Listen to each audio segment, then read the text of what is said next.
And you just watch the way Green Bay is getting started here. They're really crisp. There it is. You know, like they do in wrestling. Boom!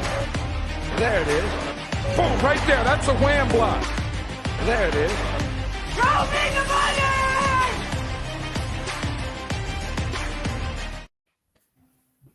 money! Good morning. Put the coffee on. There he is.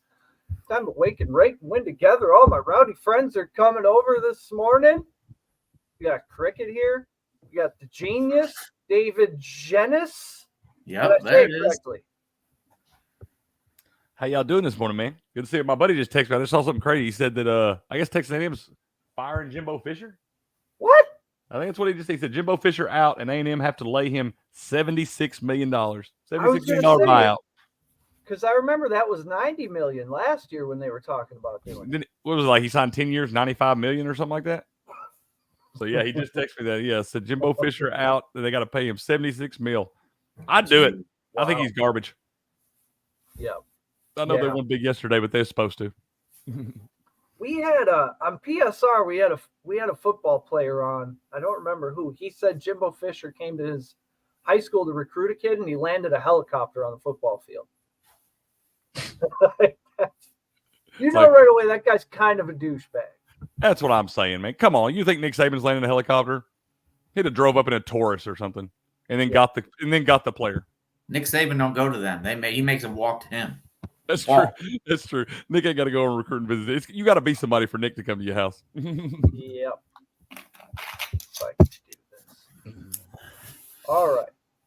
Boom. There we go. I have brought up the odds trader betting line so we can kind of look through this stuff. I went on Action. I'm not a member, and you don't get as cool of access as Heavy Steps when you're a member. Look at this, New England 2-7. Do you think New England wins that football game this morning, Genius?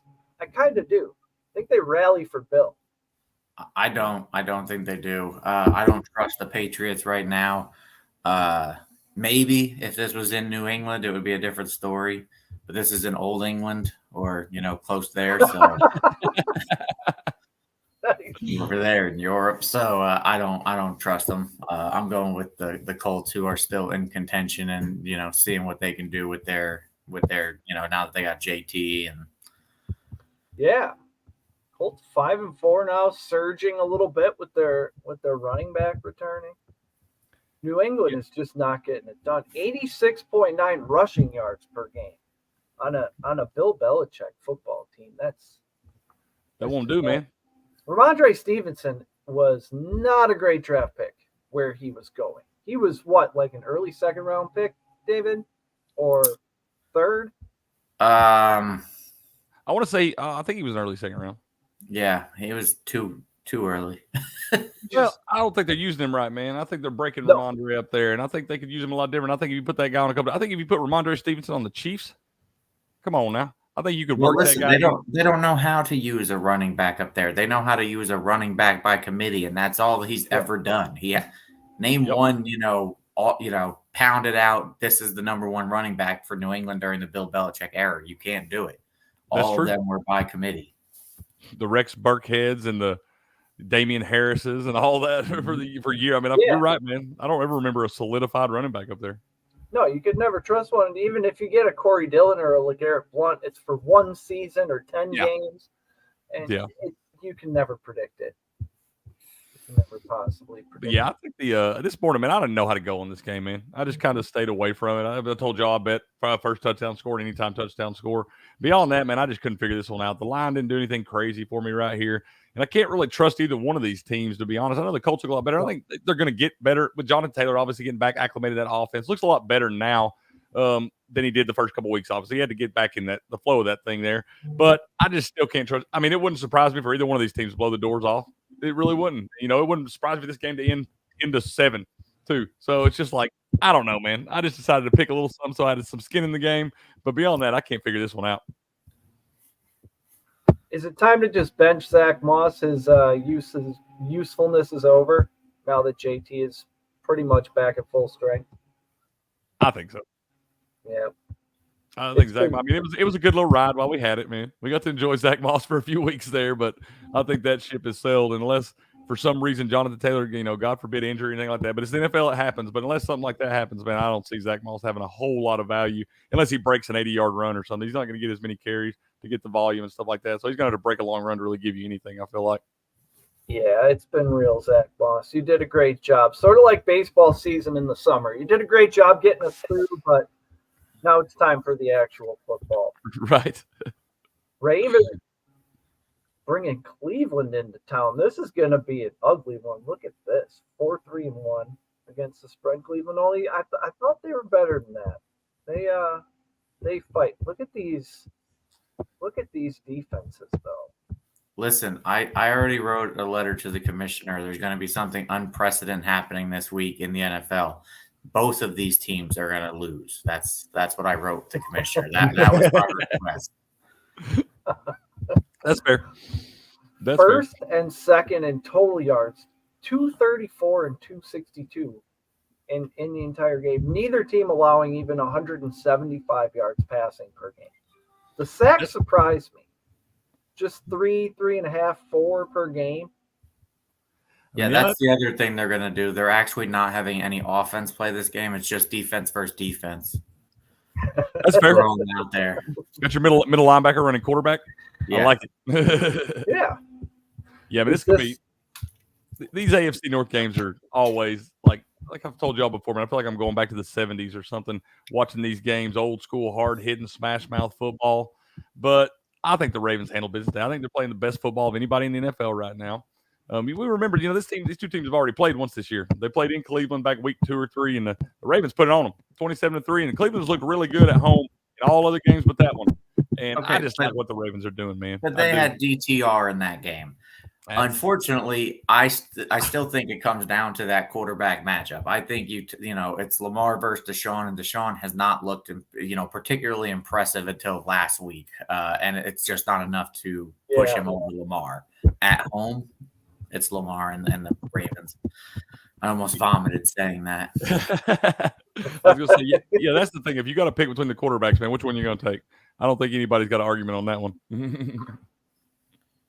Yeah, Baltimore at home, you really can't go against that. This is going to be, they're embracing this no shave November thing. Yeah, man, looks solid too. That's a solid one right there. Man. Yeah, that's the itchy stage, man. Oh, yeah, the itchy stage is horrible, but once you're past it, it's glorious. Right. Yeah, I can't ever get that far, man. I got to get that thing off. I'm getting close now, man. It starts to itch. I can't sleep at night and everything. It drives me crazy, man. So I used to go and get the professional shaves with the razor, and my guy used to yell at me all the time. He's like, "You wouldn't believe how many people come in here with sloppy beards. They have to get these kind of shaves to keep their stuff cleaned up." He's like, "You have this great, glorious beard, and every week you come in here and make me cut it off." Man, I can't deal with those old school shaves. I feel like I'm gonna get whacked or something There was this one older dude who I was so comfortable with that I would fall asleep while he was shaving me with the razor on my neck. I'd fall asleep. And that dude's playing God there. Got your whole life in his hands, man. You trusted him with your life, literally. Yep. Yep.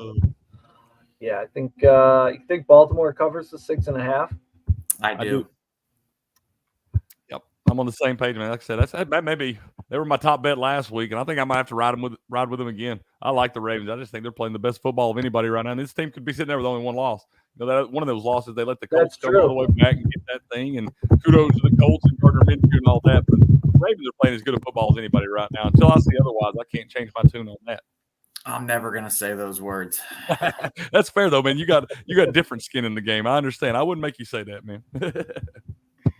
Let's see, the Ravens have won 2, 4, 6 out of the last 7, and pretty convincingly 31-15, 38-6, 47-42. That was a different time. That was the COVID year a while back then. I was thinking, when did that happen? This Baltimore team, everybody talks about how, they have a new offense and Lamar's adapting to it and everything's starting to come together, throwing the ball a little more. They are quietly putting together like a top 15 all-time defense. Mm-hmm. They're just not allowing any points, any rushing yards. It's pretty crazy. I think maybe 13, 17 points wins that game. Well, and see, that's where I think the offense that's I don't believe in this team as much as most people yet because I haven't seen that the offense actually have to do much because the defense is doing so much. When they face a team that actually figures out that defense and makes the Ravens put up points, then we'll see, how good this offense has actually progressed. Yeah. Good morning, Patriot Sports. I've heard of them. They're good people. That's right. Yeah, I'm with you, man. Go ahead. Coach says under, I believe so. Yeah, I like that too, man. I don't think there's any way. I mean, if you bet the over in this game, I think you hate money, allergic to it or something, man. I don't know, but if you bet the over in this game, you gambling. That's gambling, man. I'm just saying. I don't see what is it right now. It's set on DraftKings over. It's at 38. Line's still 6.5. Browns plus 230 on the money line. Ravens minus 285. Yeah, I think you just take the Ravens minus 6.5. I do. I don't see any way. I mean, you probably parlay it with the under and just be fine. Since I got a first half tie from the under. Wonder what a first half tie is. I don't know. I'd have to scroll too much for that. Do those usually pay pretty good, the first half ties? I mean, I know if you get it to go to overtime, it's like usually 10 or 11 to 1, something like that. Yeah. I bet one of those earlier this year and actually hit it. So I bet it in the Bills and the Jets, the first game of the year. I obviously expected Aaron Rodgers to play more than like 3 minutes. But, yeah, and so he goes down, and I'm like, well, I'm glad I only sprinkled a little bit on that because Zach Wilson doesn't have a prayer. And I'll be damned, they didn't get me to overtime. Go ahead and cash that for me, man. Nice guys, man. Nice guys. Coach is out in the deer stand. He wants to talk about the under in the Patriots game, which we kind of where's Coach at deer hunting? Where's that? Is he up there with y'all? Yeah. Y'all got he's down in Oklahoma. Well, there too. Y'all got monsters. Those aren't deer, man. They got big old corn-fed whitetail buck deer. Those are horses with horns, man. Those are not deer up there. They're forest horses. Yeah, you got little deer down there in the southeast. Yeah, there's some hidden ones. You can find the gyms. You got to get way back in the hollers and all that stuff to find those big dogs. But there's a few of them down here, but it ain't nothing like that, like it is up there, man. Yeah, down in Iowa too. Anywhere you got a bunch of cornfields, you got giant deer. And hell, as cold as it gets up where y'all live, man, them deer got to get big or they'll freeze to death, man. Yeah, you got to be a robust animal to make it through January and February. Absolutely. You about got to be a robust human to make it through that shit, man. What do you think? Do you think it's Vine, Oklahoma or V in Oklahoma? Probably Vine. Vine. They probably call it Vine. Like Vine. Okay. Yeah. Vine. Yeah. Either way, I bet they got big deer, man. He said holler. That's what we got down here, man. We got some hollers, man. Yeah, hollers. That's right. Sort of like it's like a village. Up here, we have villages. Down there, you got hollers. That's right. You stay in your holler, man. Oh no, the Green Bay Packers and the Pittsburgh Steelers. We want to talk about this. Steelers -3. I think the Steelers are going to kick our ass today. We got Ray Alexander and Quay Walker doubtful. Jordan Love, as much as I will say this for the kid, he never looks rattled, even when he's out there getting his ass beat. He looks focused and calm, but I don't think you can go into Pittsburgh with the terrible towels. And these Steelers fans believe in that once again, Mike Tomlin's going to go over 500 and win a game. If this thing's close going into the fourth quarter and they throw on Renegade, dude, you're not going to win that game, are you, David? No, you're not. Also, we'll see how unrattled he is when he has TJ Watt coming to eat him all day. But as a Steelers fan, I will say that we are sick of Mike Tomlin going over 500, okay? As great of a streak as it is and as nice as it is to be competitive every year, we can't get these high draft picks because we're always middle of the pack. Yep. I'll be great with it if we're, 13 wins and going deep into the playoffs to the Super Bowls maybe. That's one thing. But going, 9-8 and just missing the playoffs or becoming a first round tragedy in the playoffs, like it's just not doing it for me. Then you get to pick 23rd. Yeah, it's terrible. We can't, we're not going to get somebody like electric like Joe Burrow. We're stuck with people like Kenny Pickett in his small hands. His tiny hands, man. He can't even hold a Whopper. And every time the Packers play the Steelers, be ready for all your Packer fan friends to talk about how we took Kevin King instead of T.J. Watt, homegrown T.J. Watt, who was right down the street. Yes, we had y'all missed decent that? linebackers, but Clay Matthews was at the end of his career. It was clearly time to probably – and we had – I mean, Ladarius Gunter had just been stiff-armed into the fourth circle of hell by Julio Jones in the playoffs, so we did need a cornerback. But, man, we're bad at picking cornerbacks. Ahmad Carroll, Arkansas Razorbacks, 5'9". We took that kid in, like, the second round. Like, we just can't. So Jair Alexander was pure luck. So wait a minute, y'all missed on T.J. Watt, and he's from right down the road. He went to. Oh yeah, he grew up in Wisconsin. Yeah, I forget. Yeah, that's Wisconsin. Oh my goodness! I could How do throw a y'all let rock that happen? I could throw a rock to his parents' house right now, and it's a couple hours drive to Lambeau Field. So there's no excuse there. Oh, there's no excuse. That is inexcusable, man. You take an extra chance on him just because he's a hometown guy. You love him just a little bit more just because. Listen, I understand that. I understand that feeling as an original Charlotte Hornets fan because we drafted, wow, why is his name slipping my head? Muggsy Bogues? No.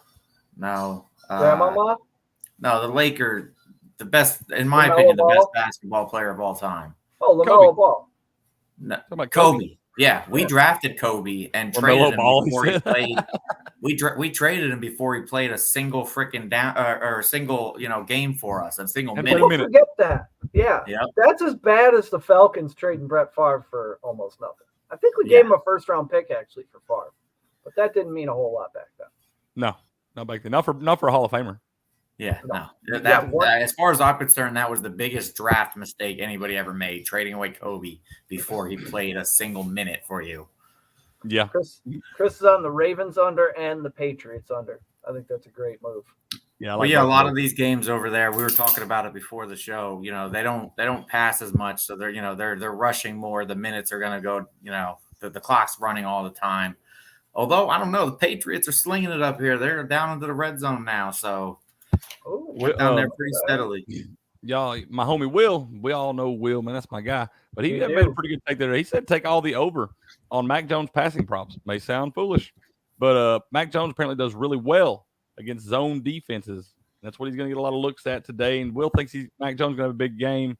Don't know if he didn't even know if his Patriots will win, but he said I'm going to bet all the overs on Mac Jones passing total just because he has done so well against zone defenses in the past. So he's kind of got me on that a little bit. But I didn't take it. I couldn't, in good conscience, take anything on Mac Jones unless it was an under. No. Yeah, I stay away from the Mac Jones. Mac Daddy Jones, baby. I think that would come down to how healthy is this Demario Douglas kid, who's I guess the new hot wide receiver out in New England. It'll probably last for about 3 weeks, and then they'll find somebody else they'll use for 3 more, and so on and so forth. That's why I think Tom Brady was so great. Like, people don't understand how much he controlled the game, but other than the year with Randy Moss, he never really had anybody stellar. I mean, Wes Welker was good, but he wasn't a superstar. He never had a superstar receiver. Would we have ever even heard of like Julian Edelman and Wes Welker and all these guys if they weren't playing with Tom Brady? I don't know that on other teams they do anything close. I don't think we would have known Bill Belichick's name if it wasn't for Tom Brady. Wow, that's strong right there. Man. He was a 500 coach out there in Cleveland. Where every position player and coach goes to die. Who knows? Actually, it's true. Who knows? Pull up this. Oh, what is this now? Details, news. We got the Bengals and the Houston Texans playing football today, and I feel like there's going to be a bunch of points in that football game, although the Bengals don't have wide receivers, really. I think T. Higgins definitely out. Jamar Chase fell on his back like when you slip on the ice and your feet go completely horizontal. Like a cartoon. I did that. I was doubtful for 6 weeks after that. I don't know if I broke a rib or not, but I was down for a while. Shit, if I did that at this point, I would retire, man. You need to get your pen out and start writing a thank you letter to Shaquille Leonard over here. He just stopped him on third down to keep your first touchdown bet still alive. Let's go. I love it, man. I love when a plan comes together. Football. I like it when they do exactly what I tell them to do. You know, I guess Yeah. I'm thinking in my head how the Patriots game are up 3-0. They got held to a field goal. That's good for that under, man. Yeah. Field goal prop for this German game, 3.5. This feels like a field goal game, don't It's it? hard to say. I feel like that's easy money. They're trying to give that stuff away. The Houston Texans signed a kid because Kaimi Fairbairn not going to play again this week. I forgot the kid's name already, but he was on the Packers practice squad, I guess. Career, he's 18 for 26. That sounds bad. Doesn't and sound the great. Texans field goal total is 1.5, but the under is like minus 160. So I'm not going to do that. I thought I had an angle there, but man, that Kaimi Fairbairn thing last week, that bailed me out. I had the Bucks +3 there, and they had to just take the knee at the end. And I was like, why are they going for 2? I didn't watch any. Yeah, the game wasn't on here, and I fell asleep. And I woke, and I was like, why are they going for 2, man? And then they just took the knee, and I was like, the gambling gods are on Cricket's side today. Yeah, that's when you know everything's coming up Cricket when that's happening. It was like the football gods weren't really on my side because they let us get beat right there. And C.J. Stroud did his damn thing. But hey, everybody's favorite color is green, so we'll take it. Exactly. My money has no rooting allegiance other than whatever side it's on. I'll tell you what, this Texans game, man, though, it's funny. The line's creeping down. It's already on DraftKings over. It's 5.5 now. This one's funny, man. I'm on the Texans. Will's been on the Texans most of the week, and he's been preaching it to me each morning on the morning show. And I've jumped on board with him yesterday, and now I see that line going down to 5.5 from 6.5 yesterday. I'm on the Texans in this thing, man. That's something's funny here. Yeah. I'm still not on the Texans. No? No, I think that, everybody's being wowed by Joe Burrow and what he's doing and how he's, now that he's healthy and blah, blah, blah, blah, blah. But I think this defense has been sneaky at doing well as well. And I think that they're gonna throw some things at CJ Stroud that are, that he hasn't seen yet. They've gotten more tape on him, and I'm gonna keep saying this. The longer the season goes on, the more tape they finally have on CJ Stroud. They're gonna know what to throw at him, what rattles him and stuff. And I think the Bengals win this and cover the spread. Oh, okay, good. Oh, she came over here because she heard me talking about the Bengals. She wanted to make sure I was talking good about them. That's right. Hey, that's right. You better make mama happy, man. Don't be throwing no shade now. Exactly. Yep. It's all right. I got to save all that for the weeks when the Steelers are going to whoop that ass. That'll be a good game. I started to say, wait a minute. You're a Steelers fan. She's a Bengals fan. You guys live in the same household? Yes, we do. Some days just better than others, huh? Oh, yeah. Yeah, football season gets interesting around here. I bet it does, man. I bet it does. Will says the Bengals can run the ball, too. Yeah, this feels like a Joe Mixon game to me. Man, do they have those anymore? Joe Mixon still has good games? Yep. Occasionally. Every once in a while. I mean, he had a 5-touchdown game last year. Yeah, I know. I can't. He's on my no-bet list, man. No matter what I pick him to do, he's going to fucking do the other thing. See, that's Tyler Lockett for me. Hey, he's another one. Yeah. Him and Joe Mixon can go on a honeymoon together for all I give a shit. Yep. I don't care if they ever play football again because they get me every time. I actually have one guy who messages me and said, "Hey, did you play Lockett today or not?" And if I did, he won't play him because he knows that when I play Lockett, he sucks, and when I don't play Lockett, he's great. Totally get it. I love using my strategy of some of that because I'm telling you, there's some guys that if I bench them, they're scoring 40, and if I play them, they're getting 4. So, and I know that. So I just drop them to waiver wire and say, "Fuck them." Let somebody else try with his ass. Yeah, I can't figure him out. There's this kid, Tavier Thomas on Houston, Texas. I wanted to take his over on tackles because he's going to be likely guarding our guy Tyler Boyd today, who should see plenty of action. I've been mixing in some IDP podcasts into my weekly rotation, trying to figure out some of these defensive props. That's a whole other world over there. Whole different animal. I don't even hardly know what they're talking about. I'm like, who are these linebackers and like third string safeties that they just know all about? Wow. Dude, in IDP leagues, like a lot of people, and as long as the scoring set up right, I've played in IDP leagues before where people screwed up the scoring, and you'll have guys get like, I played one year. The only thing we really got points for was like picks, or if somebody scored a touchdown. Like I'd have a dude with a stat line like 6 tackles, a sack, 2 tackles for loss, and you have like 0 points. So as long as the scoring's set up right, man, your IDP players are usually the ones that win those leagues for you because your defense will really separate you. You can find for some of those gems in there. Would you agree, Yeah. David? Give me your take. What do you like? What do you think about IDP leagues, man? You like Yeah, I was in one where, I mean, they were as valuable as the quarterbacks. You had TJ Watt coming off at the 1-1 in the draft. Like it was insane. They got a lot of points. They made it that way on purpose where the top end guys were quarterback worthy. It was insane. I loved it though. It threw a different mix into it. So Yeah, it's fun, man. It's definitely different. And cheers to you, Will. I see you, man. Boomer Sooner. Cheers to you, man. Yeah, I'm with you, man. I've only played in a few of them, but yeah, it's a different animal, like Eric said. Yeah, it certainly is. I'm trying to bring up CJ Stroud's game log here. He's had He's a freak, man. yeah, he's Goes gone over JT, 250, baby. 1, 2, 3, 4, 5. He's gone over 255 almost 6 times. I mean, he's got the rookie of the year locked up, barring something catastrophic. Like Richardson, I think, was his biggest threat, and Richardson is done for the season. Yeah. Bijan's coach won't allow him to do it. Oh, yeah. What is going on there, man? What's the deal? They're just gonna save some miles or something, they figure. They're just gonna run Tyler Algier into the ground. Like we'll just waste this guy and save our studs. Is that what's gonna happen? I hate Tyler Algier is one of the best short yardage backs in the league. He's a monster. You see how big that guy is? He is large. Man, you know what I think they're doing?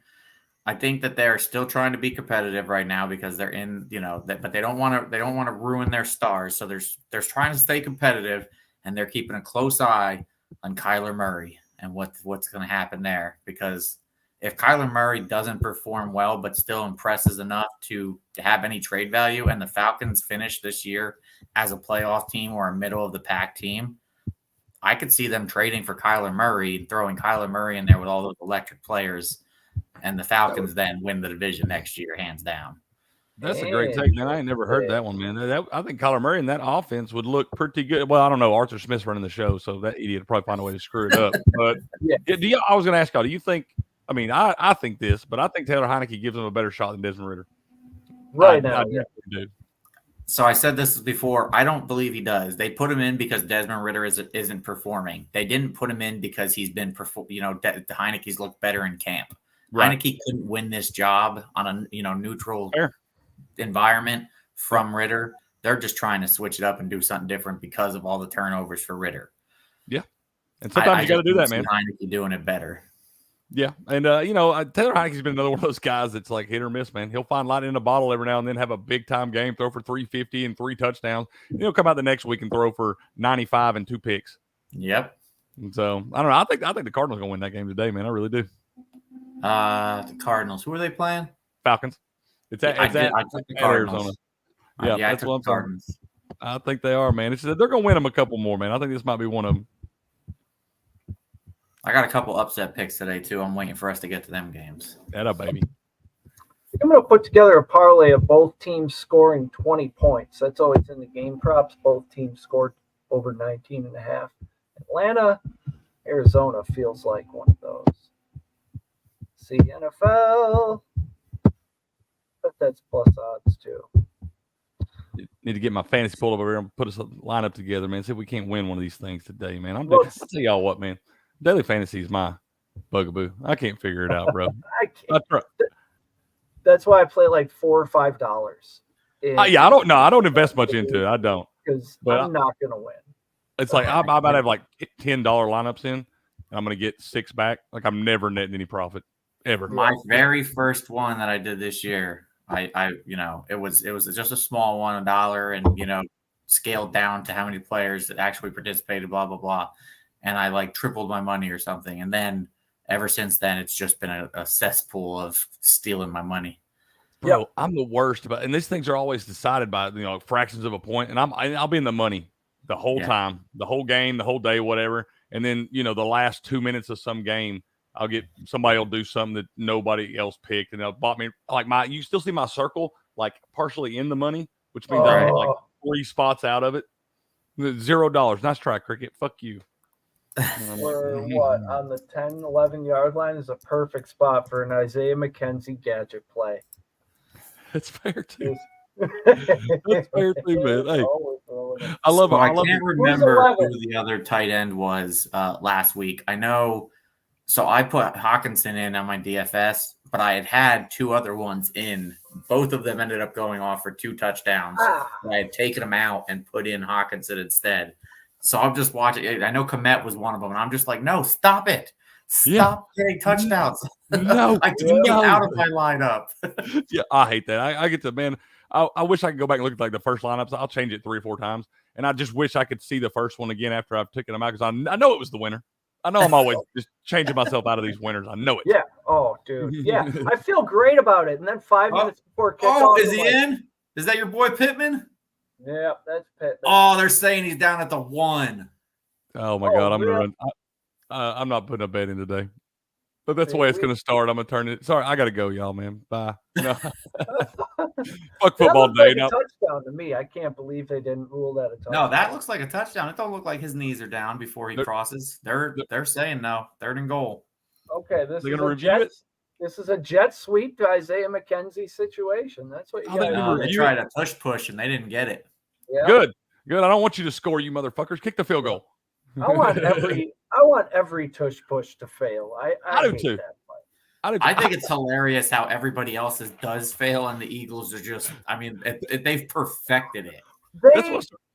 They bore underneath the defensive line, and they go forward like 3 yards. They're getting 3-4 yards sometimes. Here's my thing. I want every tush push to fail, but the Philadelphia Eagles, because all these people bitching like this. Oh, look, you can't do it. Not everybody has a quarterback that squats 600 pounds, and not everybody has Jason Kelsey. That's why it doesn't work as well for you. Exactly. Oh man, they're going for it on 4th and goal. You have to have the personnel. Sounds like a fade to Michael Pittman. Throw it. Yep, I think I'm gonna just watch Lifetime marathons all day long. That's how my day's gonna start, getting down at the 1 and stuff. Yeah, that's a I'm sure I can find something on TV. I'm sure I can find something. All right, so we're ready to talk about the game of the week.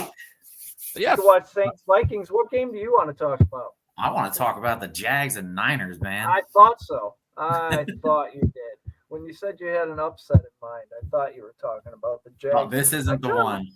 This isn't the one. No, I'm on the Niners here. I think both teams coming off the bye. Here's the thing about buys that I've noticed. A lot of teams they go into the bye and they're on a streak and they get cold during the bye. It's like their momentum is stopped. But these teams who are normally good, who started to struggle because of injuries or whatever, they come out of the bye, they come out hot. And I think it has a lot to do with coaching as well. A lot. Yeah. Yeah. So, Shanahan has, he's good coming out of the bye. He's good at getting these guys focused. They're getting healthy. I think they're going to come out after 3 losses and make a statement. I think they win by 10. I'm on board with you 100%, man. I think you're going to see a much different team you've seen the last 3 weeks before the bye. They're on 3-game losing streak now. It's still a good football team, man. Brock Purdy's played a little rough. But here's the thing. Deebo Samuel's back in this lineup now. He adds a whole different element to this offense. He's more RPO stuff. Brock Purdy's able to get the ball in his hands a lot quicker just based on the play design and stuff they run with that guy. So you're not going to see a lot of this of him to kind of get out of the pocket and make some of these tough throws he's had to make the last few weeks where he's throwing the picks and making the mistakes. You're not going to see that, man, because you're going to see a different kind of offense today. And I think Deebo, putting him back in that lineup, makes all the difference in the world for the 49ers. And I'm with you, man. I think they win this one double digits. Yep. Yeah. Sorry, Cricket. JT got the touchdown on 4th down. It happens. Classic. Mama said there would be days like this. Yeah. This is the second half of the season, 49ers. This is not the getting it together 49ers. They're making their playoff push. The Jacksonville Jags are going to get their absolute best effort. What time is this game? It's a 1 o'clock, I think. It's a 1 p.m. Early game. Florida. It's probably going to be either hot or raining down there. I don't think there's much. If there's rain, I think there's only like a 25% chance or something. What I think I saw the other day, but I mean, yeah, it's probably going to be 8%. But yeah, it'd be good football weather, man. It's going to be nice down there. 68 degrees, 12-mile-an-hour winds. That's perfect football. That sounds like heaven to me, man. That's ideal. Well, listen, Brock Purdy's going to come out and try it. He wants to prove, because people are saying, oh, you don't have your stars, but, Brock Purdy's not as good as – first off, that's true for anybody. If you take Jamar Chase away from Joe Burrow, he's not as good as he was. If you take Justin Jefferson away from Kirk Cousins, he's not as good as he was. It's just how it goes. You take away the top guy. But Purdy's, he's going to come out sick of hearing that crap. He's going to sling it. He's going to do his thing. Again, unfortunately for Trevor Lawrence and the fellas, I see this as at least a 10-point loss. I agree, sir. Yep. San Francisco. Still won't be the nastiest one of the day, though. The Giants are just going to get murdered. Oh, man. You can't make that number big enough. Dallas minus 20.5, I'd take Dallas. Dallas minus 23.5, I'll take that too. 26.5, I might even take 26.5. I might take minus 34.5. Yeah, there's going to be no letting off the gas because it's the Giants. Fuck them. I will say in every eliminator league I'm in, I still had Dallas available, and I smashed them in every one of them. This is the week Absolutely. for that. They done beat this team 40-0 in their house with all their players healthy, man. There ain't no way. You can't make this number big enough. It's what's going to be ridiculous. There's going to be so many people out there like, 17 points, that's a lot in the NFL or whatever it's at now. I don't even care anymore. But, it's like 17 points, that's a lot. That's a lot. Yeah, please, by all means, donate your money to those books with taking those 17 points because they're going to lose by 40 today. Yeah, I took a minus 17 on Thursday, so. Yeah. Anytime I see an NFL line that gets up above 2 touchdowns, I'm piling on the team giving the 2 touchdowns because they don't miss those, man. In the NFL, there's no reason the line should be that big. If it's that big, they know they can't get it high enough. They just need to try to get some of that money on there. And the team that's giving all those points is going to blow the doors off. I've never seen it do any different. Yep. Dallas minus 13 first half is plus 115. Or you can get Dallas minus 19.5 for the game at plus 105. See, that should tell you right there. Dallas minus almost 2 touchdowns in the first half is you got to lay money to bet that. When do you see that in an NFL game? They're going to kill these boys, man. They really are. It's going to be rough. Man, Ramondre is just stacking up these points. Dump off after dump off after dump off. Well, dump your ass off into the end zone, Ramondre, and bail me out from that first. You might save me from lifetime today, Ramondre. Get in the end zone, man. Yep. One time. Oh, that wasn't. Oh, yeah, no, that was Elliott before, but Elliott's doing his thing too. They got both of them going back and forth. That worries me a little bit for my. I start to say they're going to wind up scoring 100 points in this game. Yep. Will says we're jinxing his Cowboys. That's okay. That's okay if we're doing that. Buddy, I don't think Misery loves company, and my team is terrible. No, listen, if you guys lose to the Giants today, you should just apply to the Canadian Football League. You shouldn't even be allowed in the NFL no more. Yep, it should be like Ted Lasso, man. You should get relegated. Yep. Giants money line is 10-1 in an NFL football game. 10-1. What do you? I 1000% think that the NFL should have relegation. That would be just awesome. It would put a whole different element. Yeah. First off, the Steelers are never going nowhere because we're at least 500 every year. Yeah. Yeah. That'll be the line for relegation. Did you win less games? Well, I'll tell you one thing. What it'll stop these tanking teams who are tanking for a top draft pick because if you are no longer in the NFL, it's true. We get the USFL and the XFL all together as like a feeder league, and then you just have 2 teams. Yeah, I like got the Memphis Showboats in the NFL. How great would that be? Love that, man. Awesome. Yeah, I have a real problem with these teams tanking, man. Like out there, I don't think it's really the players a lot of times. But anybody, man, these people, there's some people that go to these games, man. Let's be real. These tickets are not cheap anymore. There's some people that may save all year long to take their kids to these games or something. You got these guys out here, and I've got you half-assing it, man. You're making millions of dollars a year. Get out there and do your job. Do your fucking job. You got all these people coming. I think you're doing that shit. Okay, you want to tank? Say you tank, but you give away free tickets the rest of you motherfuckers. Yeah. Shit drives me crazy, sit man. Kyler Murray and trade the quarterback who's actually winning so you can play Clayton Tune and definitely lose. Yeah, and he'll just go and like telepathically get your playbook and his flight over to Atlanta and just come back and lead comebacks and stuff like that. I love my little astronaut, man. That guy builds rocket ships and shit. That's the man right there. I told Dean the other day, I said, yeah, I'm pretty sure he's a rocket scientist. And then I read an article about it. Aeronautical engineer. Yep. That just sounds fancy. He's got the Vikings fans shaving their eyebrows off, man. Send that guy in there. Let's go. Yep. I love it. I love it. This Patriot 416.5. That's who that is. That's feels dirty over here on YouTube. I'm not smart enough to get the Rumble link programmed in there. He came over to YouTube, liberal ass YouTube, to watch it over there. He's a liberal ass YouTube.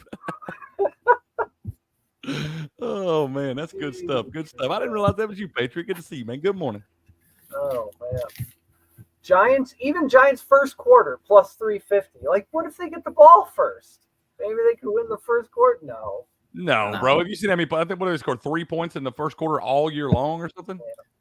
They're really bad in the first quarter. I want to know what they have Tommy DeVito's pass attempts at. What do they got that at? Well, Tommy DeVito, is that even listed? Let's see. Over under pass attempt. It must be. That must be Danny's nephew.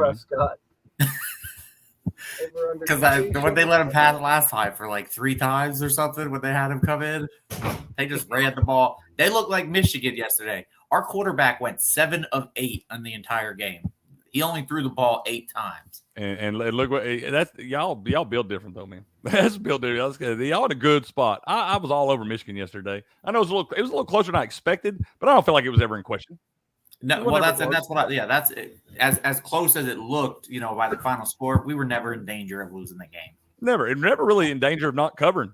Like it was when it was 14-9. I was like, how do they know, man? 4.5 the line and stuff. I'm like, how did they know? 14-9. What kind of score is that in a college football game? And I was like, how do these motherfuckers know, man? And but yeah, it was never really in doubt though. Michigan looks good right now. They really do, and I think they're going to be motivated. They're playing the villain, all that stuff. And I think it's they're embracing it. If you see they've interviewed a bunch of the players. The players they're hyped about it. They're like, let's go. That was a lot of my take this week. I was like, I'm telling you, these guys are tweeting out. They don't give a shit. They like being hated, man. They're going to go out. And they got a reason to play now. They're going to go out. They're still letting Harbaugh coach during the week. I'm like, hell, you just texting during the game. They got the whole game plan set up and stuff. They're going to be just fine. As a Michigan fan living in Ohio, I love Michigan Ohio State football week. All right, I cannot wait till we play Ohio State. Of course, I have to hide in my house for the rest of the year if we lose. But bro, I got a buddy that's they're big time Ohio State fans. So it's been 10, 15 years now. But I went up to the Ohio State spring game with them. I hate Ohio State. I hate them worse than Alabama and Georgia. But I was like, hell, I want to go see the shoe. I wore my bright ass orange Tennessee hoodie, man. And we're up there and I stuck out like a sore thumb. All this, you could see me on ESPN and everything. And so I'm walking through there, and the only guy that stuck out more than me was the guy wearing the bright yellow Michigan hoodie. And I was like, bro, they just think I'm lost. I was like, they'll kill you. I was like, I know I've been walking around 3 hours looking for Muck Michigan shirts. I'm telling you. So I told Dina, listen, one of these years I'm going to go to the game, but we're not going to the one in Ohio State because I am wearing my Michigan gear, which means I got to go to the one in Michigan. I get more crap here in Ohio for and I live close to Cincinnati, but I get more crap for being a Michigan fan than I ever got for being a Steelers fan. There's an amazing amount of Steelers fans here. There's very few Michigan fans. I do have a Michigan fan 2 doors down from my new house, though. The first thing I noticed the first weekend I moved in was a big old Michigan flag that he puts out every game day. That's right. Yeah, I'm with you, man. I can't go to road stadiums. Like, I maybe could go to Athens and maybe go to Tuscaloosa. If I go to the Swamp, I'm going to fucking jail. I'm getting the first one of those idiots I can find in the mouth. You don't want to do that. I hate the Gators. Mix it up with that Florida crowd. Bunch of crazy shit happening in Florida.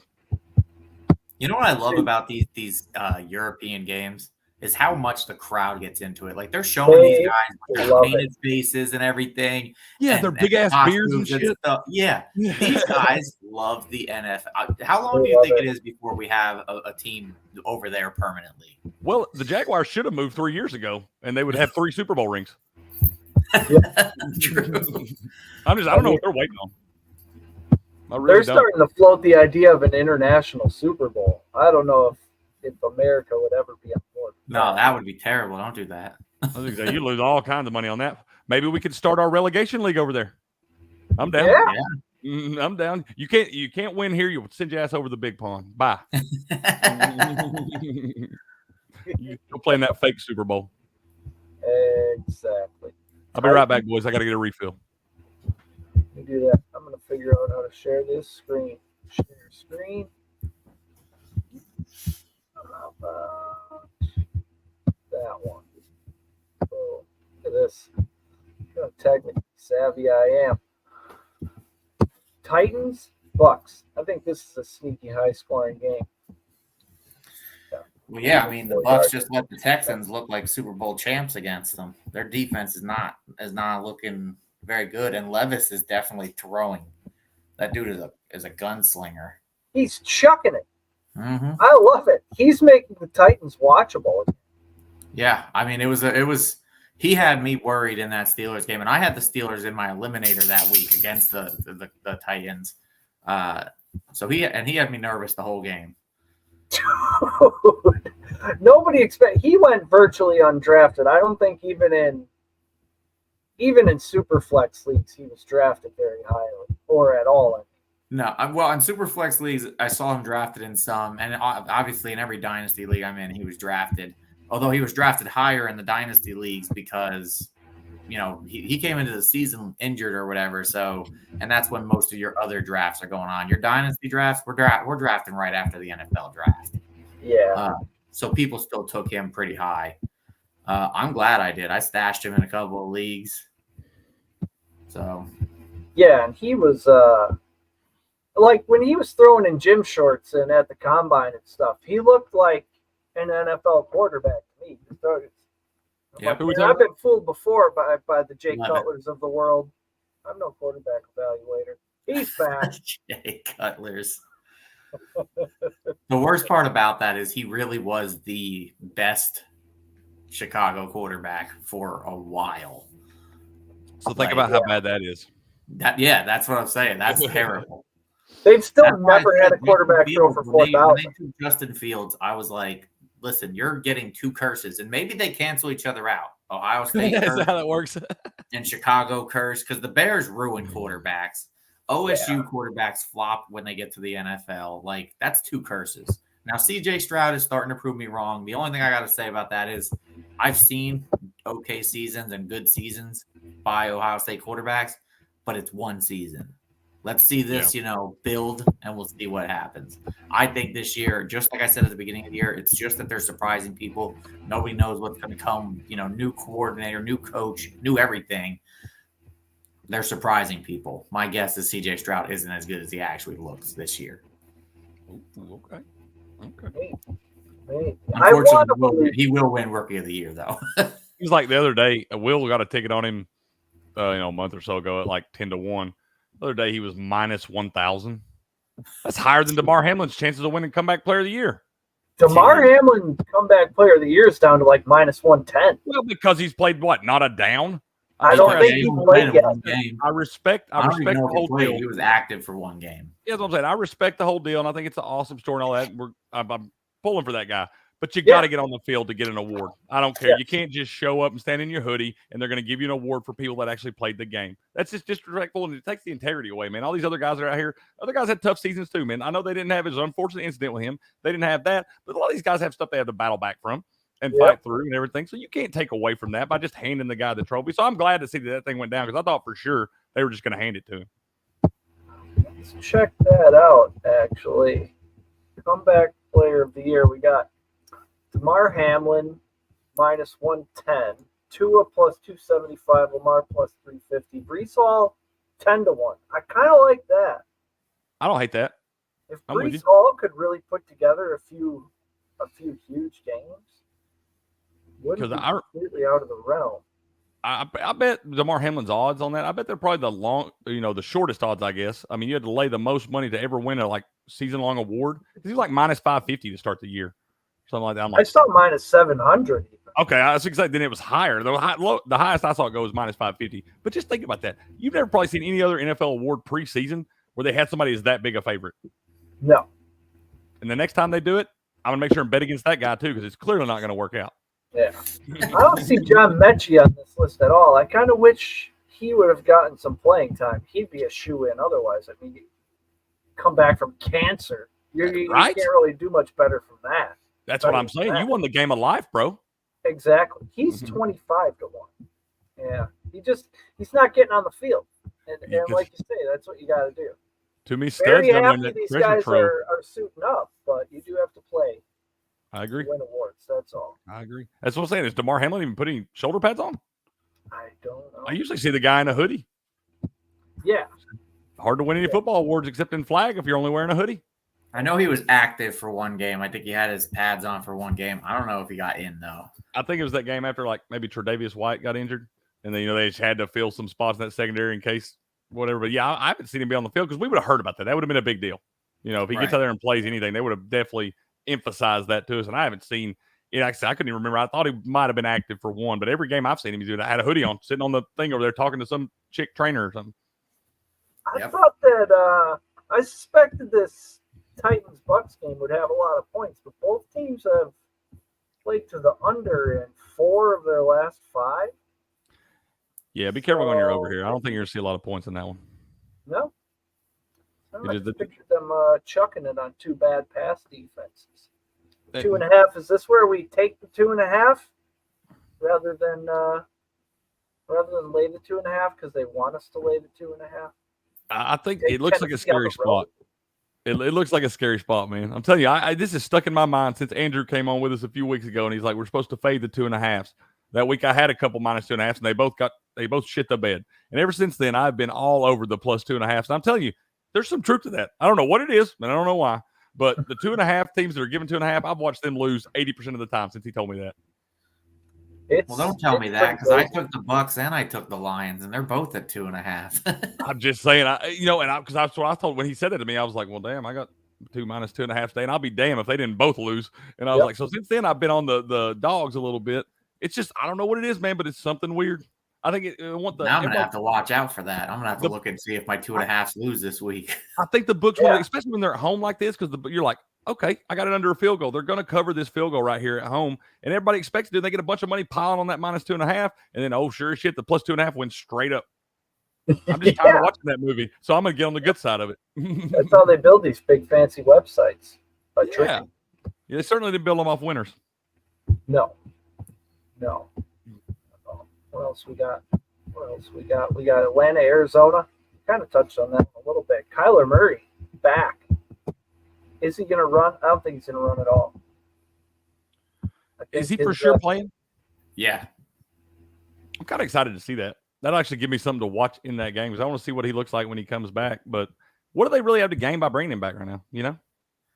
That's what I don't understand. That's why I didn't expect him to play at all. I think they're just hoping that he can come back and play well enough and they can still lose.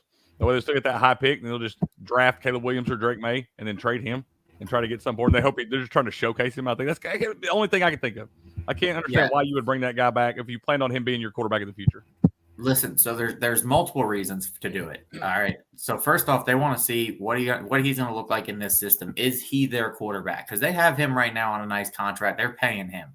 So they want to see if he is their quarterback of the future. If he's not, they want to see if he's going to perform well enough to warrant a good trade. You know, the better he does for the rest of the year, even if they lose, the better he performs. If they want to trade him, his trade value goes up.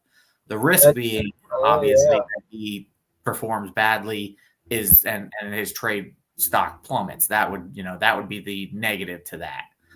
But they must have seen enough, probably from Dobbs and how he performed in this offense to think that Murray can perform in this offense and bring his value up. And again, it gives them a half a season to determine if they're going to keep him or not. Like even a 60% Kyler Murray can do what Dobbs is doing. Right. Now, unfortunately, the one problem that they didn't anticipate is they brought him back right around the same time that Call of Duty came out with their newest game. Yeah, see? How are people not figured this out yet, man? Come on. We know what the guy's doing on those double XP weekends. Exactly. That's a problem. He could tank it just to get benched again, so he knows he has 2-3 weeks to play video games. I couldn't believe when I first heard that stat, man. And then I saw it and I was like, this motherfucker really is just staying up all night long playing Call of Duty. He ain't looked at a playbook all week long. Nope, that's a real thing. James Conner, questionable. He might be back too. I heard he is. I heard they activated him and he's supposed to play. And D Mercado is out, so I guess it would just be the whole rushing share for old James Conner again. Quick question on another game. Is Michael Thomas playing today for the Saints? I think so, yeah. Yeah, I heard he was. You see where he got arrested the other night? You know why? It sounds like he throw a brick at somebody? He threw a brick through his neighbor's car window or something, man. And, it's not like – I'm sure the people Michael Thomas is living around, it ain't like he threw it through a tourist window or something, man. No. I think it was contractors who were doing work in his neighborhood, and he got mad because they were doing work. So he threw it through one of their cars. He got mad because they was hammering out there at 10 a.m. or something. He couldn't sleep, get his beauty rest because he stayed up all night acting a fool. They threw a brick through their window. Man. Yeah. Michael, he must have some shit going on internally, man. You got to be really upset to be doing some shit like that.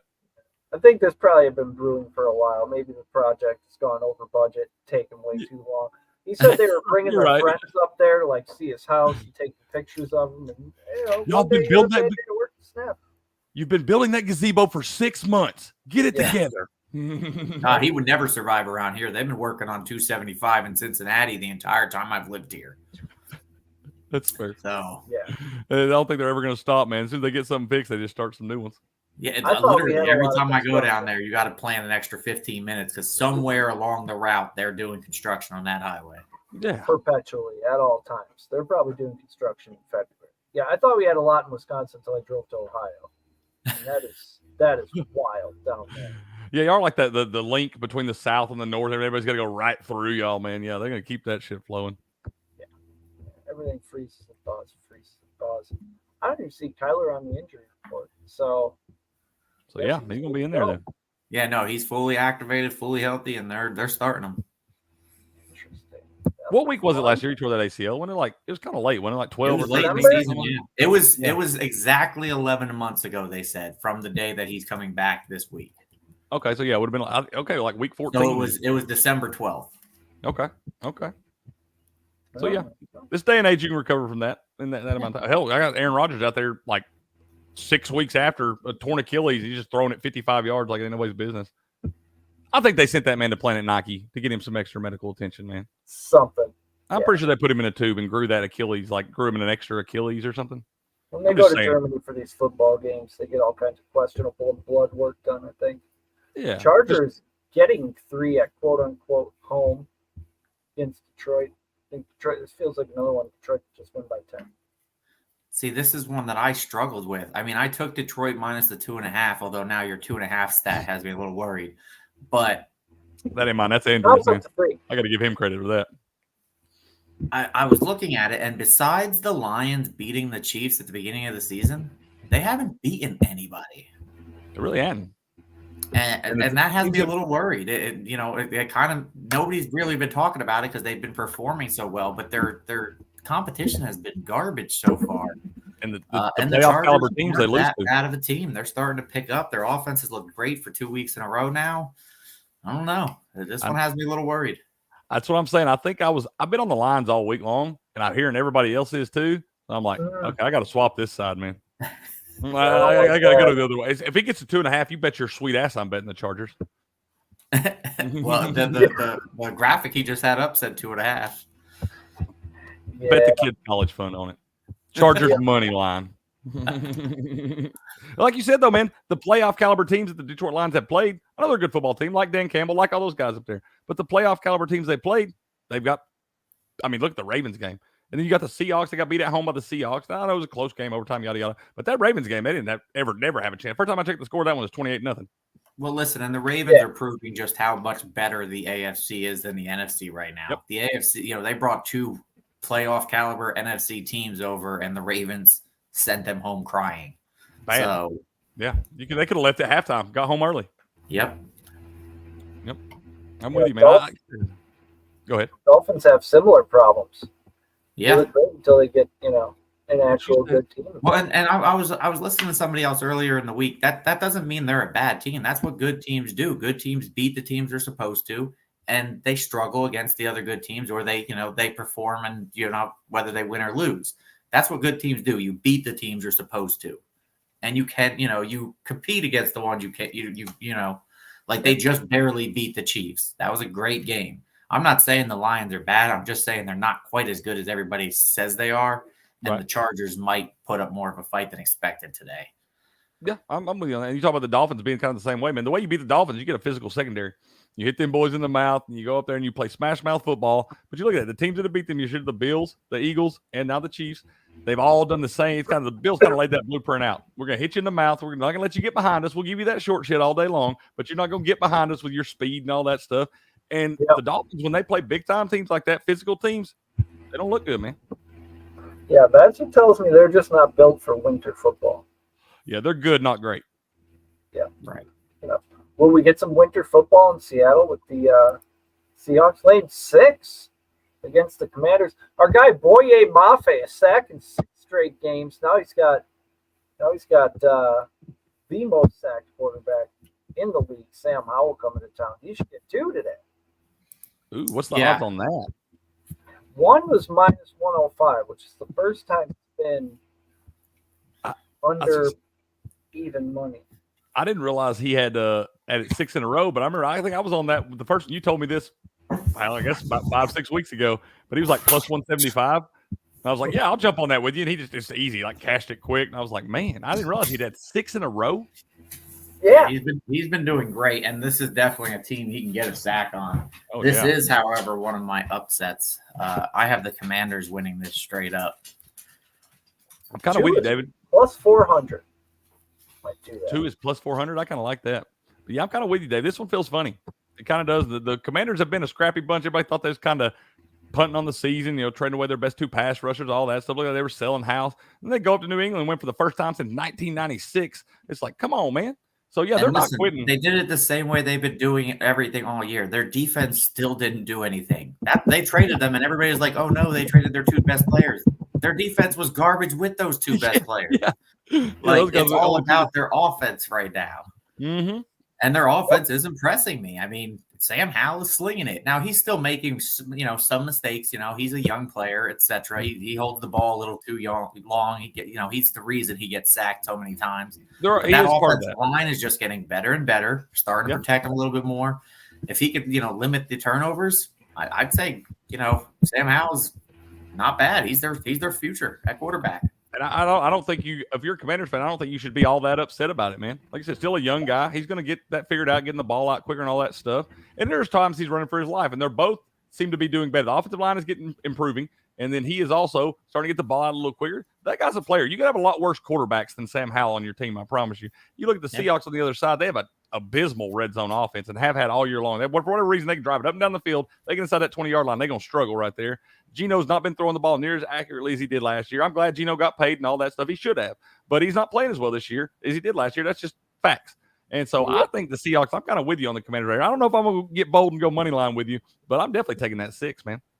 Look how many times they let him throw it. 42, 52, 45. Right.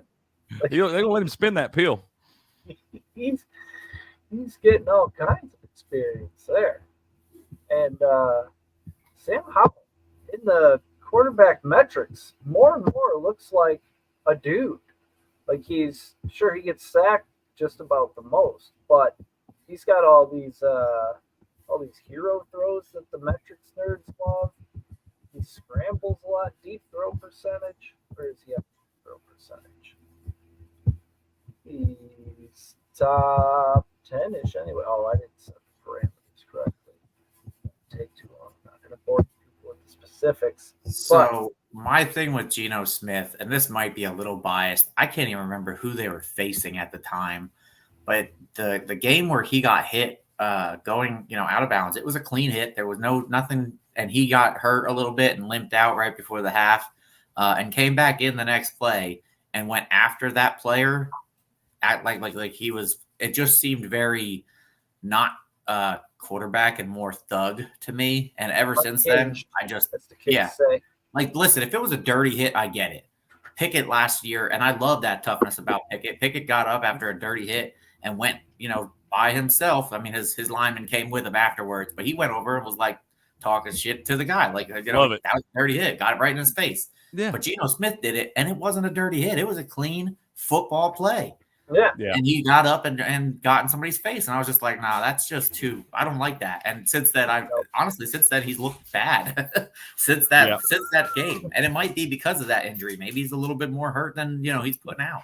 Yeah, that was the one where dude kind of like rolled up on the back of him or something, wasn't it? Yeah. Yep. Yeah. And that's what I'm saying. Like, come on. Dude wasn't trying to roll up on the back. You're a big guy too, man. He's got to bring the noise when he's coming to hit you anyway. You can't just let you go. And so I was with you on that. I kind of saw it and I was like, I mean, I get it. It's unfortunate, Gino, but I don't really think he's trying to hurt you, man. Right. I don't think anybody's out there trying to hurt anybody. If it was a dirty play, I'm with you. Go at him, get in his face, tell him how you feel. But on a clean play, that was just football. That's what you signed up for, dude. Exactly. And this is not the old school days of NFL where there's not a lot of dirty players out there anymore. I think all these guys are professionals. They all know they're going to work. They all got families and stuff. I don't think anybody's out there maliciously trying to hurt anybody. I just don't buy that. I don't even think there was that many during the old school days. There were definitely some. I just think back then it was smash mouth football, and that's what football was supposed to be. Yeah, the way it's trending, I wouldn't be surprised if pretty soon football becomes flag football. At which point, I will stop watching the NFL. It's getting closer and closer. Bro, I've seen some of these roughing the passer calls where I'm like, what do you want the guy to do? Like they called one on TJ Watt last week, and I was like, that was terrible. And then they didn't call one where they didn't call one on the Titans where he landed much more harder on Pickett. This stuff where they expect these guys, these monster human beings that are running fast, just flying around out there. I don't know how you expect them. It's against physics. He can't stop his body from landing on top of that guy. It's some of them get called, and I'm like, my grandmother could have hit him harder than that. Like he was gentle there. Go ahead, Eric. I thought we were following the science. You can't stop in midair. That's inertia, I think they call it. That's what I'm saying. I'm so glad you said. I was like, what is that word? Inertia, man. You can't do that, man. Come on now. Like, what do you expect this 6'5", 280-pound human being? How do you expect him to stop his body from landing on top of this guy? You can't. You don't. You take the 15-yard penalty and move on. Can these Raiders keep the momentum? Pierce ticket in one catch. Nice. Wait, what'd you say? What was it? I think Pierce might have cashed my Pierce ticket in one catch. What'd you have him over what? Over 30.5. I love those, bro. Yep. I had one on that Commanders Bears game. I had DJ Moore like over 52.5 yards or something. His first catch of the night, he went for 70. He got 21 on that one. He's close already, though. I like it. I like your spot. You're in a good spot, man. You're over halfway there. On that? Is number 6 Isaiah McKenzie? Probably. He's probably going to be heavily involved now. Well, I mean, I saw him get 2 catches early on, and I was like, "Who's number 6?" But the only person with 2 catches is Isaiah McKenzie and Michael Pittman. So I think McKenzie's number 6. Yeah, he's about to light it up. He'll probably score every touchdown the rest of the way, Eric. Oh, y'all know what. All right, well, I got to get ready to do the start sit, so I just want to skip ahead to Monday night real quick. My other first of the week.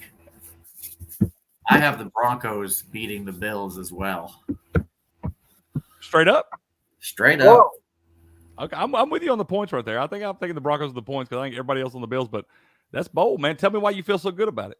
Yeah. Listen, they're coming out of a bye, all right, the Broncos. The Bills just have looked sloppy. They haven't looked the same, and I think it has to do with Josh Allen and his throwing shoulder. They're still letting him do his thing, but he just doesn't have quite the power, quite the zip, quite the accuracy on it.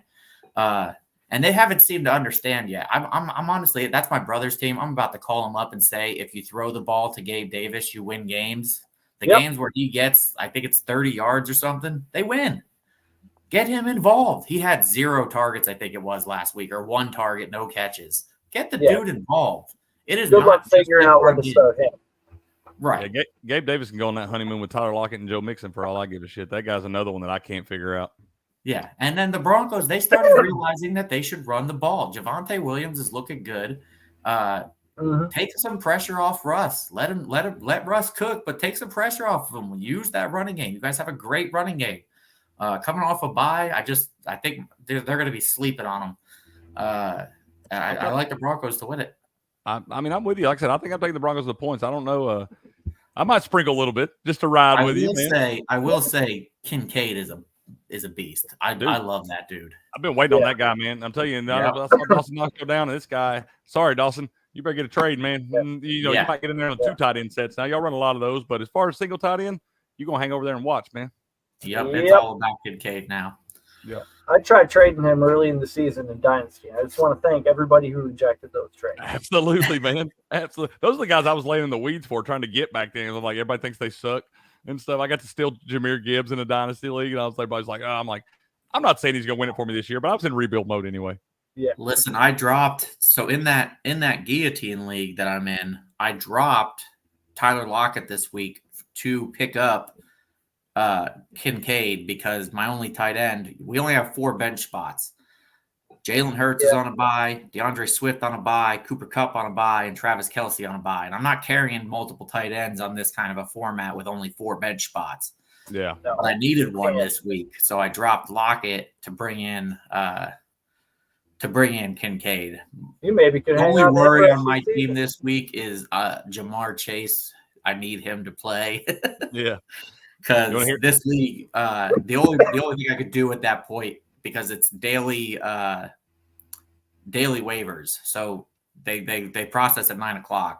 So if Jamar Chase doesn't play, I have nobody to replace him, and we don't have IR spots, which means I need to drop somebody, Cooper Kupp or And you can't. That's right. But I have to drop somebody and try to pick up somebody who's going to be playing in the Monday night game to replace him. It's going to be rough. Man, I'll tell you a problem I got, man. The same top deal. 5 bench spots, no IR, none of that stuff. I got like Justin Jefferson, Ham, bunch of guys like that. But I've got Tua and Jalen Hurts as my quarterbacks. You only have 2 quarterbacks. So they want you to I said, fuck it. I'll just take the goose egg. I'm just going to take the goose egg. I don't care. Beat me. Me. I'll see you later, bro. I've taken the L before to keep my team intact. That's what I said. You can't do that. And the guillotine, you can't do that. If you lose, if you're a lowest scoring team, you're out. Yeah. See, man, that's a whole different element. Yeah, you got to get some points. Yep. But all right, guys, I'm going to head off here. I got to do my DFS lineup quick, I guess. Yep. Let's read those off and then call it a day. All right, let me. I haven't even built mine yet. Let's go. Here, I got one for you. While you're doing that, I'll give you mine right here over on DraftKings. What do you got? I go quarterback Jared Goff. You get him for 6,400 right now. I just think they're going to score some points. That LA Chargers guy. I don't think he has to win to get a bunch of points. I think they're going to score in that thing. Running back NTN. He's just been a monster lately, getting all kinds of volume in that thing, looking really good. Same way, my next running back, Alvin Kamara, the guy that's catching 8-9 balls a game out of the backfield, still getting some rushing volume. Next wide receiver, Quentin Johnston, man. They put Palmer on the IR now. I expect him to be more involved the other night, but I think he's going to slowly start getting some more volume, get some more looks in this offense. The guy's a freak, and they're just trying to ease him along in this thing, but I think he's going to start getting more volume. Next wide receiver, Brandon Cooks. I think they're going to score 1 million points against the Giants today. I think he's going to get a little bit of volume too. Hollywood Brown is my next one, man. I just think Arizona, if anybody's going to score points on that team, it's usually going to be Hollywood.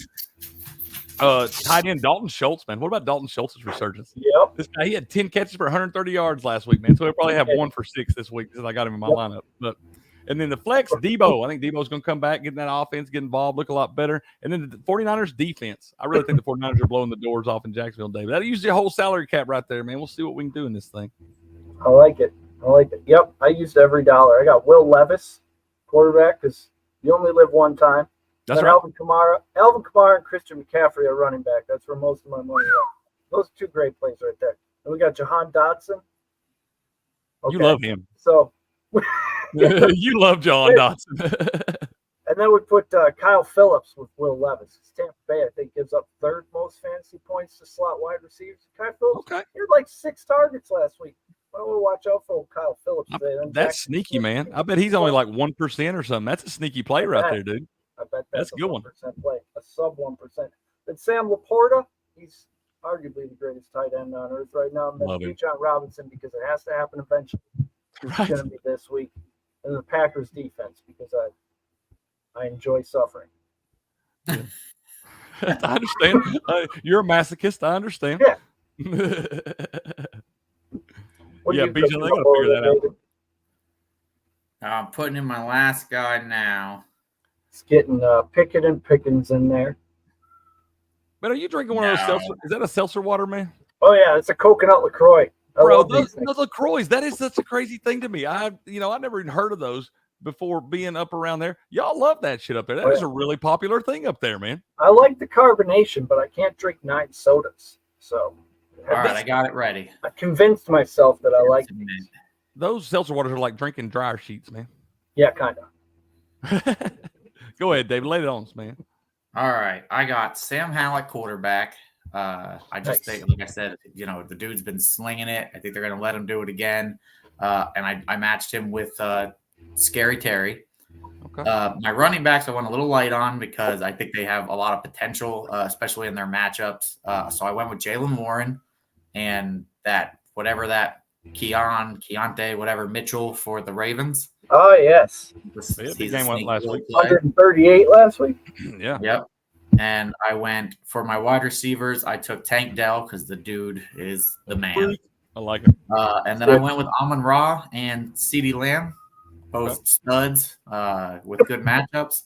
Mm-hmm. Tight end, I went Trey McBride because last year when Kyler was healthy, he was starting to go to McBride towards the end of the season there. And then I went with the Cardinals defense as well because I think the Atlanta offense is just not good. And this Cardinals defense is going to try to play a little for Kyler. So yeah, that's a couple sneaky plays there. I like that, man. I like that. I like that stuff. All right. Well, tell people where they can go find you in 5 minutes. So in 5 minutes we'll be back on Fantasy Sports Core with the start sit. Me and Joey from TSF, and I think we'll be live here in 20 minutes for that.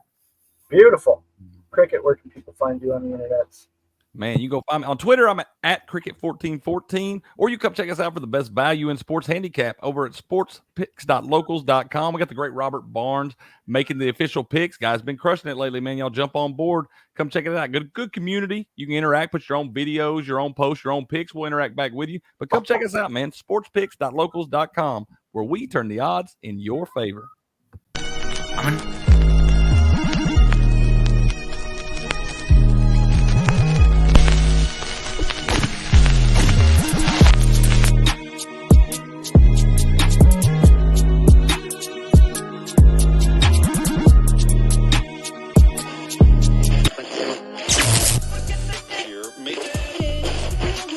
Frenar.